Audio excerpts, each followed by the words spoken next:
सरकारी नौकरी देने का रिकॉर्ड कायम हुआ है। ये हम नहीं बल्कि आंकड़े कह रहे हैं और इन आंकड़ों की माने तो पिछली सपा सरकार और बसपा सरकार से 2 गुना ज्यादा सरकारी नौकरी योगी सरकार में लोगों को मिली।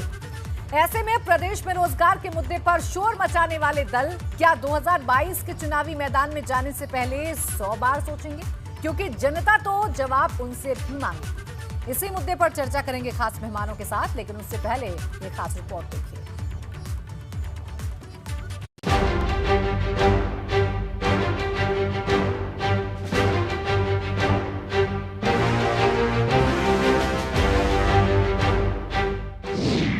योगी सरकार में नौकरियों की बहार।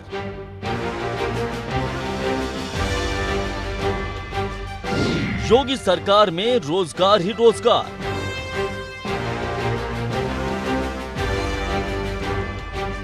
साढ़े 4 साल में ध्वस्त हुआ रिकॉर्ड।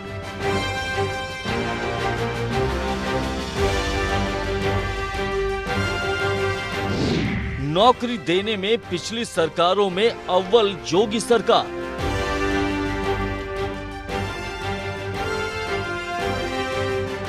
यूपी में योगी सरकार को करीब 4.5 साल का वक्त हुआ है और इन सालों में योगी सरकार ने सरकारी नौकरी देने का जो मील का पत्थर स्थापित किया है, उससे पार पाना हर किसी के बस की बात नहीं है।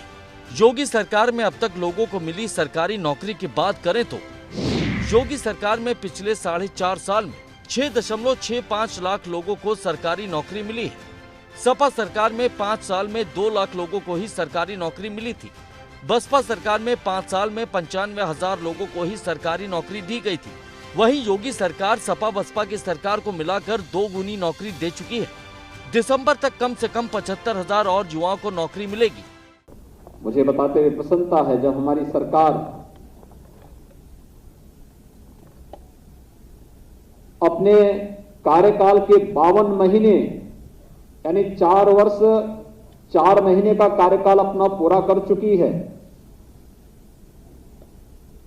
तो 4 वर्ष 4 महीने के इस पूरे कार्यकाल के दौरान हमारी सरकार ने प्रदेश के अंदर 4.25 लाख से अधिक युवाओं को सरकारी नौकरी उत्तर प्रदेश के अंदर दी और एक भी नौकरी पर कोई संदेह नहीं कर सकता। अब आपको ये भी बताते हैं कि यूपी में योगी सरकार के दौरान किस विभाग में कितनी भर्तियां हुई। सबसे ज्यादा पुलिस में 1,43,000 भर्तियां हुई। बेसिक शिक्षा विभाग में 1,26,000 भर्तियां हुई।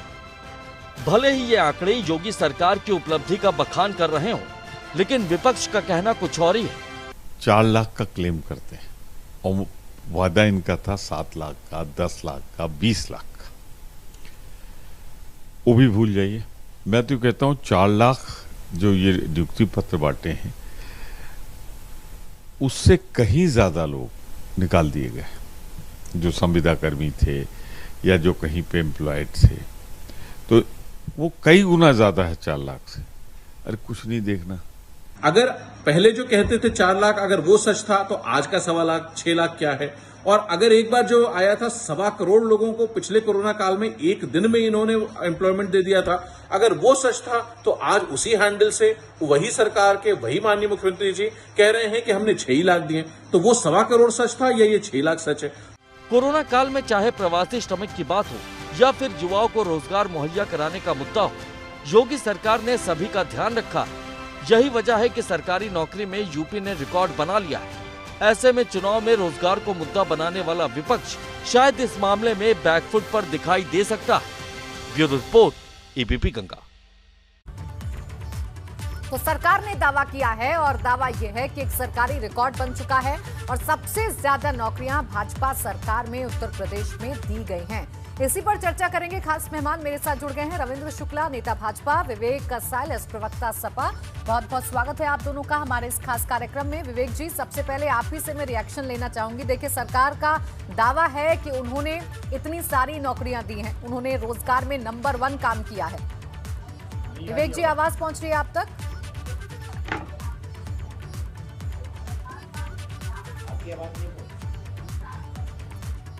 चलिए, आवाज विवेक जी की नहीं, विवेक जी तक नहीं पहुंच पा रही। रविंद्र जी, आपको मेरी आवाज मिल रही है?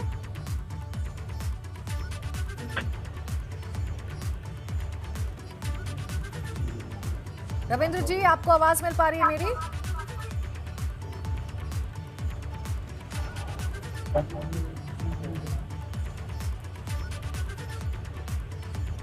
रविंद्र जी, अगर आपके पास मेरी आवाज पहुंच रही है तो सवाल मेरा आपसे ये है कि देखिए, आपका तो दावा है और आंकड़े बता रहे हैं कि सबसे ज्यादा आपने नौकरियां दी हैं, लेकिन विपक्ष को आपत्ति है इस पर, वो इसे सिर्फ आंकड़ों की जादूगरी बता रहा है। ऐसा है कि मैं केवल एक ही बात कह रहा हूं कि जो विपक्ष बात कर रहा है, विपक्ष ने अपने समय में कितनी नौकरियां दी सब जानते हैं, पूरी दुनिया जानती है।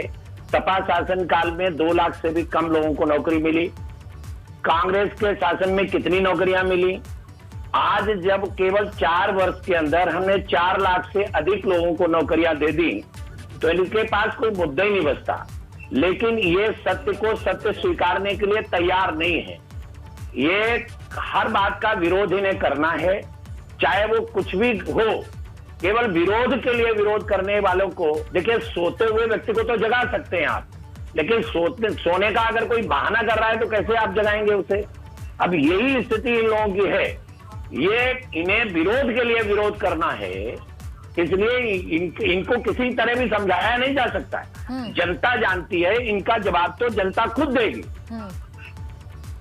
यानी आप ये कह रहे हैं रविंद्र जी कि आने वाले वक्त में, आने वाले विधानसभा के चुनाव में रोजगार कोई मुद्दा रहेगा ही नहीं, क्योंकि आपने रोजगार देकर इस मुद्दे को यूपी से खत्म कर दिया है।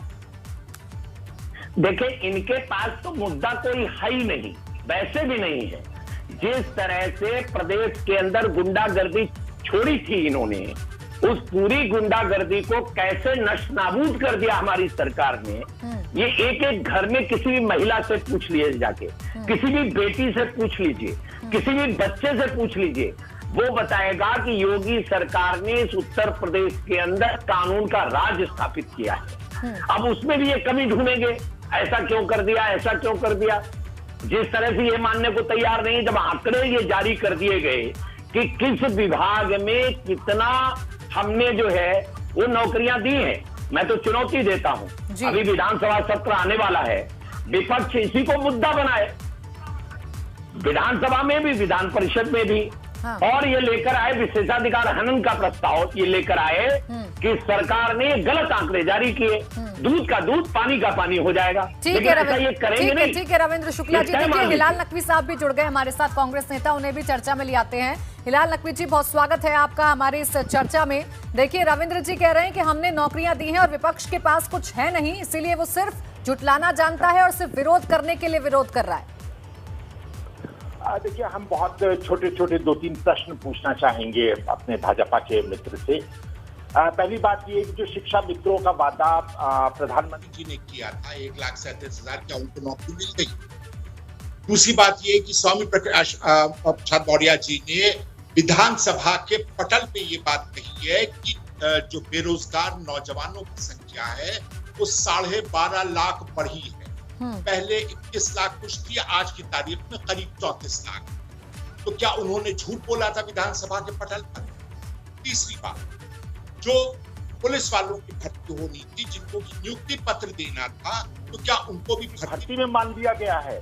जिन लोगों को नियुक्ति पत्र नहीं दिया गया है, उनकी भर्ती कैसे मानी जाएगी कि उन्होंने भर्ती कर ली है?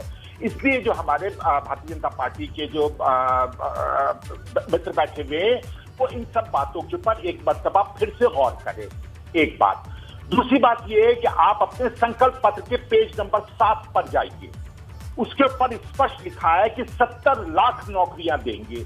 तो क्या 70 लाख नौकरियां दी गई हैं? नहीं दी गई हैं। तो भारतीय जनता पार्टी लगातार इस चीज को लेकर के लोगों को भ्रमित कर रही है, लोगों को झूठे आंकड़े दे रही है। वो लोग जिनको की नियुक्ति पत्र नहीं मिला है, उनको भी मान लेते हैं कि इनको नौकरी दे दी गई है। ठीक है, यानी ये सिर्फ आंकड़ों की जादूगरी है, यही आरोप विपक्ष की तरफ से है। आप जवाब दे दीजिए रविंद्र जी, फिर उसके बाद मैं जाऊंगी विवेक साइलस जी के पास भी। देखिए, ऐसा है कि जो संकल्प पत्र की बात मित्रवर कर रहे हैं, उस संकल्प पत्र पर बिल्कुल स्पष्ट है कि 70 लाख लोगों को देगा, 7 लाख लोगों को। लेकिन 7 लाख लोगों को देने की बात जो की गई, उसमें 7 लाख लोगों की बात यह है कि उसमें सरकारी और गैर सरकारी नौकरी सारा मिला करके अगर आप जोड़ेंगे तो ये संख्या बहुत ज्यादा हो जाएगी, क्योंकि कौशल विकास के माध्यम से हजारों लोगों, लाखों लोगों को नौकरी मिली है। चलिए ठीक है विवेक जी को चर्चा में ले आते हैं। विवेक जी, आपको आवाज मिल रही है मेरी? अब एक मिनट आ रही आवाज। पिछली सरकार ने रविंद्र जी देखिए, नौकरी दी। बिल्कुल रविंद्र जी देखिए, आपका जो दावा है, बिल्कुल आपका जो दावा है उसी दावे पर मैं सवाल ले रही हूँ। विवेक जी देखिए, बार बार ये कहा जा रहा है भाजपा की तरफ से कि पिछली सरकारों में नौकरियां बहुत कम दी गई थी और इस सरकार में जितना इन्होंने टारगेट सेट किया था उसे लगभग अचीव कर लिया है और रोजगार का मुद्दा खत्म कर दिया है। नौकरियां दी थी ये बता दें आप ये बता दें कि पिछली सरकार ने कितनी नौकरियां दी थी, ये बता देना।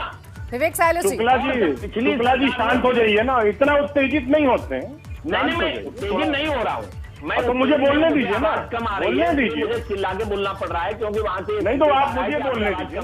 आपका नाम विवेक है तो आप बोलिए। आवाज मुझे सुनाई दे रही, मेरी आवाज आपको रविंद्र शुक्ला जी अगर आपका नाम विवेक है तो आप बोलिए। अगर प्रश्न मुझसे है तो मेरा हक है जवाब देने का। मेरे को आवाज नहीं आ रही, इसलिए उन्होंने, मैं समझा कि मुझसे उन्होंने पूछा है। 2022 में आपकी वैसे भी आवाज बंद होने वाली है, खैर उसको छोड़िए। देखिए, भारतीय जनता पार्टी को कुछ कहने से पहले केंद्र सरकार द्वारा जारी की गई, बंद कर दीजिए, सपने कितने मुझे इससे कोई अंतर नहीं पड़ने वाला है। रविंद्र जी देखिए, आपको पूरा समय दिया गया बोलने के लिए। आप विवेक साइलेंस जी को अपना जवाब पूरा करने दीजिए। शांति से ही बात कर रहा हूँ। रविंद्र जी देखिए, ऐसे चर्चा नहीं हो पाएगी ना। विवेक साइलेंस जी को बोलने दीजिए, उनको अपना जवाब पूरा करने दीजिए। विवेक जी देखिए, भारतीय जनता पार्टी को कुछ कहने से पहले केंद्र सरकार द्वारा जारी की सस्टेनेबल डेवलपमेंट रिपोर्ट जरूर पढ़ लेनी चाहिए, जो भारतीय जनता पार्टी की केंद्र सरकार ने प्रकाशित की है। मैं आंकड़ों पे बात करता हूँ, ऐसी फर्जी बातें नहीं करता। उसमें बेरोजगारी में उत्तर प्रदेश नंबर 1 है, जो कि केंद्र सरकार कह रही है। कुपोषण में नंबर 1 है, महिलाओं पे अत्याचार में नंबर 2 है, इंफेंट मोर्टेलिटी रेट में नंबर 1 है, मैटरनल मोर्टेलिटी रेट में नंबर 1 है, और पर कैपिटा इनकम में नंबर 1 उत्तर प्रदेश है। ये केंद्र सरकार की रिपोर्ट कह रही है। केंद्र सरकार की रिपोर्ट ये भी कह रही है आप कौशल विकास योजनाओं में भी नौकरियां नहीं दे पाए जितना आपको देना चाहिए। आपकी सरकार कह रही है, केंद्र सरकार कह रही है, ये समाजवादी पार्टी नहीं कह रही है। केंद्र सरकार ये भी कह रही है कि 46 साल में सबसे बड़ी बेरोजगारी आज पूरे देश में है, ये भी केंद्र सरकार कह रही है। रिपोर्ट ये कह रही है कि 2017-18 में आपने 56,011 नौकरी दी, 2018-19 में आपने 59,445 नौकरी दी, और 2019-20 में 59,853 नौकरियां दी। ये आपकी सरकार कह रही है, ये समाजवादी पार्टी नहीं कह रही है। और मैं आपका ध्यान आकर्षित करना चाहता हूं शुक्ला जी, जो 2017 का आपका घोषणा पत्र था, आपका पहला स्लोगन था कृषि विकास बने आधार।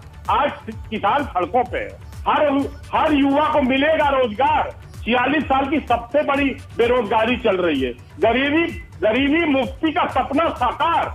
देश में 24 करोड़ लोगों को आपने गरीबी रेखा के नीचे ला दिया। ये आपकी केंद्र सरकार की रिपोर्ट कह रही है, ये भी समाजवादी पार्टी नहीं कह रही है। नारी शक्ति बढ़े, नारी शक्ति समान अधिकार, ये भी आपने 2017 में कहा था, आपके मैनिफेस्टो में था, समाजवादी पार्टी की मैनिफेस्टो में नहीं था। आपको पता है हर 2 घंटे में उत्तर प्रदेश में एक बलात्कार होता है और हर 24 घंटे में 162 महिलाएं उत्पीड़ित होती हैं। ये भी आप ही की रिपोर्ट है, ये भी समाजवादी पार्टी की। ठीक है विवेक जी, देखिए विवेक जी, ये जो एक बहुत इंपॉर्टेंट चीज मैम रह गई जी। कल मैं बनारस में था, मैं BHU गया था, वहां इमरजेंसी का हाल बद से बेहाल है। आप अपने रिपोर्टर को वहां भेज के दिखा लीजिए। 20 रुपए का पर्चा कटता है, एक जूनियर डॉक्टर तक वहां देखने नहीं आता है, लोग जमीनों में पड़े। आप अभी रिपोर्टर अपना भेजिए, BHU प्रधानमंत्री जी का जो क्षेत्र है, आप भेज के देख लीजिए क्या हाल है स्वास्थ्य का। ये हाल है। ठीक है, देखिए इन सब पर भी चर्चा करेंगे, लेकिन नौकरियों को लेकर रविंद्र जी ने भी सवाल पूछा था विवेक जी आपसे कि आपने अपनी सरकार में कितनी नौकरियां दी थी, कितने युवाओं को बेरोजगारी से बचाया था। उन्हें जरा जवाब दे दीजिए, आंकड़े उनको भी बता दीजिए। मैं बिल्कुल बता देता हूं, जो 3 आंकड़े मैंने बताए हैं, अगर उससे पहले की आप सालों को निकालिए, जैसे मैंने 17, 18, 19 और 19-20 के आंकड़े आपको दिए, तो आप देख लीजिए कि समाजवादी पार्टी ने कितनी नौकरी दी और बीजेपी ने कितनी नौकरी दी है। जो लोग 59,000 शिक्षक घोटाला करते हैं और फिर युवा आते हैं नौकरी मांगने, सुन लीजिए, उनको आप लहू लुहान कर देते हैं। आंकड़े नहीं बताएंगे, आप क्या नौकरी देंगे, घुमाएंगे, आप आंकड़े नहीं बताओगे, मुझे मालूम है। दिन में आप लोग ऐसे लोग हैं दिन में 1 करोड़ नौकरी दे रहे थे। अरे बताओ ना, आप बताओ नौकरी दे रहे थे, इसीलिए इतनी नौकरी दी है कि आज हिंदुस्तान और उत्तर प्रदेश सबसे बड़ी बेरोजगारी से जूझ रहा है। चलिए ठीक है, देखिए आंकड़े रविंद्र जी आपसे जानना चाह रहे थे विवेक जी। खैर हिलाल नकवी जी, देखिए ठीक है, इन्होंने जो वादा किया वो वादा वो पूरा नहीं कर पाए, जितनी नौकरियों के इन्होंने सपने दिखाए वो सपने नहीं दे पाए, ऐसा विपक्ष कह रहा है, वो सपने पूरे नहीं हो पाए। लेकिन ये तो मानते हैं कि 4.25 लाख नौकरी दे दी गई है 4.5 लाख 4.5 साल में सरकार ने।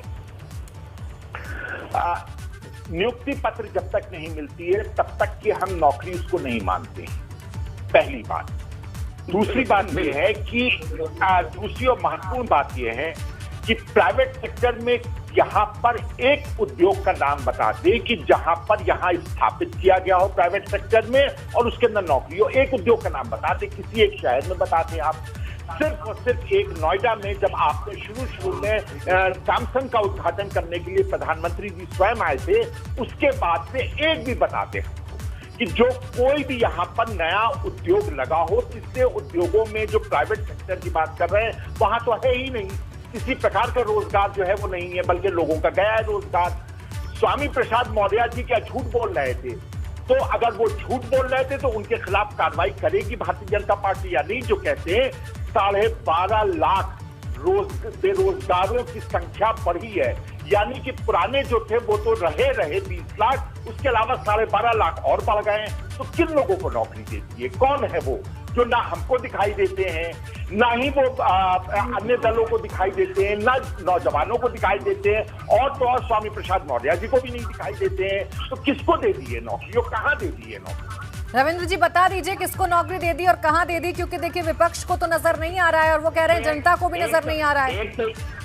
एक तो ये है कि कल आंकड़े जारी हुए उसमें 1,26,000 तो अकेले बेसिक शिक्षा में नौकरियां दी गई, 1,26,000 शिक्षा विभाग में, और 20,000 से अधिक ये नौकरियां दी गई पुलिस में। कुल मिलाकर के सारे आंकड़े आपके सामने हैं। मैंने पूछा इनसे कि पिछली बार कितनी नौकरियां आपने दी, नहीं बताया, इधर उधर घुमाने लगे। एक भी नौकरी बिना पैसे के इनके समय नहीं मिली। सब जानते हैं, पूरा सूची बनती थी पुलिस में भर्ती के लिए, एक आदमी आके होटल में रुक जाता था, तभी तो पिछले 5 करके समाजवादी पार्टी इसीलिए तो हर जेम्स बॉन्ड क्या होता तो हर नौकरी में आएगा। आप उसकी क्यों दुहाई दे रहे हैं? इतने सारे लोग नौकरी में आ गए, ये क्या दिख नहीं रहा है? इतनी सारी जांचें चल रही हैं, लोग जेल में जाने वाले हैं, आप देखिए ना इन लोगों ने क्या किया। ठीक है, पारदर्शिता को लेकर कल मुख्यमंत्री ने भी तीखा हमला बोला था विवेक जी, गंभीर आरोप लगाए थे इशारों में। बात से नौकरी दी, ये केवल हमारी सरकार है जिस पर एक उंगली उठाने की चुनौती। बिल्कुल रविंद्र जी, बिल्कुल देखिए आपकी बात आ गई विवेक जी, पारदर्शिता को लेकर सवाल उठे थे आप पर। मैं वही कह रहा हूँ, ये जानते हैं और पूरा इसीलिए तो पूरी उत्तर प्रदेश की जनता ने इनको बनवास दिया, और बनवास ऐसा नहीं दिया। चलिए ठीक है रविंद्र जी, देखिए आपकी बात आ गई, अब विवेक जी से भी इस बात का जवाब ले लेंगे। क्या हो रही है प्रदेश में मिले रोजगार की, और खास मेहमान हमारे साथ बने हुए हैं विवेक सायले साहब, आपसे रिएक्शन लेना चाहूंगी, क्योंकि पारदर्शिता को लेकर कल भी तीखा प्रहार बोला था इशारों में सीएम योगी ने। जी बिल्कुल, देखिए और संसद में खड़े होकर बोल दे कि पूरे हिंदुस्तान में ऑक्सीजन से एक भी मौत नहीं हुई, जबकि आपके चैनल ने और पूरे हिंदुस्तान के चैनल या विदेशी चैनलों ने दिखाया था कि लोग ऑक्सीजन के लिए कैसे तड़प रहे थे। उत्तर प्रदेश में तो लोग पीपल के पेड़ के नीचे बैठ गए थे कि शायद ऑक्सीजन मिल जाए, लेकिन ये सरकार कहती है कि एक भी मौत ऑक्सीजन की कमी से नहीं हुई। तो ऐसी सरकार पे क्या भरोसा किया जाए? ऐसी सरकार पे क्या भरोसा जो लगातार घोटाले कर रही है? शमशान में भी घोटाला किया, इन्हीं के लोनी के विधायक गुज्जर साहब ने आरोप लगाया था, उसमें भी समाजवादी पार्टी ने आरोप नहीं लगाया था। इन्हीं के विधायक ने कहा था कि लखनऊ में 50% कमीशन देनी पड़ती है तब हमको पैसा मिलता है। श्याम प्रकाश इन्हीं के विधायक हैं, ब्रिजभूषण राजपूत इन्हीं के विधायक हैं, राधा मोहन अग्रवाल इन्हीं के विधायक हैं, इन्हीं के सांसद लोग हैं जो खुद आरोप लगा रहे हैं कि ऐसा भ्रष्टाचार होते हुए तो उन्होंने जीवन में नहीं देखा अपने पूरे पॉलिटिकल कैरियर में। ये भी समाजवादी पार्टी नहीं कह रही है, ये भी भारतीय जनता पार्टी के खुद विधायक और सांसद कह रहे हैं। Oximeter, PPE kit, oxygen concentrator कहाँ आपने छोड़ा? बच्चों को नमक रोटी खिला दी, जूते और मोजे में आप वो चलिए ठीक है विवेक साले साहब, देखिए सवाल था पारदर्शिता को लेकर, आपके कार्यकाल में जिस तरीके से भर्ती हुई थी उस पर सवाल था मेरा, उस पर सीएम योगी ने निशाना साधा था, उस पर मैं प्रतिक्रिया आपसे चाह रही थी। 10 सेकंड लूंगा, बस 10 सेकंड ज्यादा नहीं। देखिए योगी जी की वेबसाइट पे एक लेखपाल की भर्ती का भी आया था, जब उन लोग को उनसे पूछने गए तो लोग भाग रहे थे, उनको तो भर्ती मिली नहीं थी, वो नेपाल बॉर्डर भाग गया। चलिए ठीक है, देखिए बात यह है कि सरकार का दावा है नौकरियां दी हैं, लेकिन विपक्ष ये कह रहा है कि नौकरियां प्रदेश में नहीं मिली हैं।